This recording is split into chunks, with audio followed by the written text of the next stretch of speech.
குமரி கடல் மற்றும் அதனை ஒட்டிய பகுதிகளில் நேற்று நிலவிய வளிமண்டல சுழற்சியானது இன்று லட்சத்தீவு மற்றும் அதனை ஒட்டிய பகுதிகளில் நிலவுகிறது.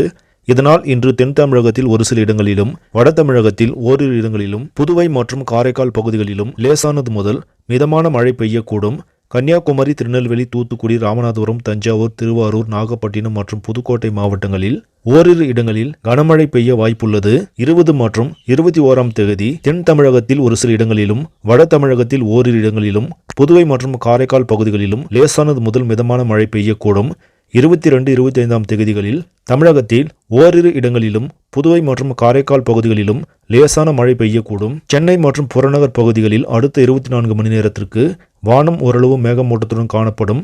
நகரின் ஒரு சில பகுதிகளில் லேசான மழை பெய்யக்கூடும். அதிகபட்ச வெப்பநிலை 30 முதல் 31 டிகிரி செல்சியஸ் வரை இருக்கும் என்றும், குறைந்தபட்சம் 23 முதல் 24 டிகிரி செல்சியஸ் வரை இருக்கும் என்றும் சென்னை வானிலை ஆய்வு மையம் தெரிவித்துள்ளது.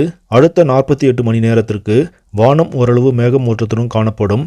நகரின் ஒரு சில பகுதிகளில் லேசான மழை பெய்யக்கூடும். இன்று மற்றும் நாளை தென் தமிழக கடலோர பகுதிகள், மன்னார் வளைகுடா, குமரிக்கடல் மற்றும் லட்சத்தீவு மற்றும் அதனை ஒட்டிய தென்கிழக்கு அரபிக்கடல் பகுதிகளில் சூறைக்காற்று மணிக்கு 40 முதல் 45 கிலோமீட்டர் வேகத்திலும், இடையிடையே 55 கிலோமீட்டர் வேகத்திலும் வீசக்கூடும் என்பதால் மீனவர்கள் இப்பகுதிக்கு செல்ல வேண்டாம் என்று அறிவுறுத்தப்படுகிறார்கள்.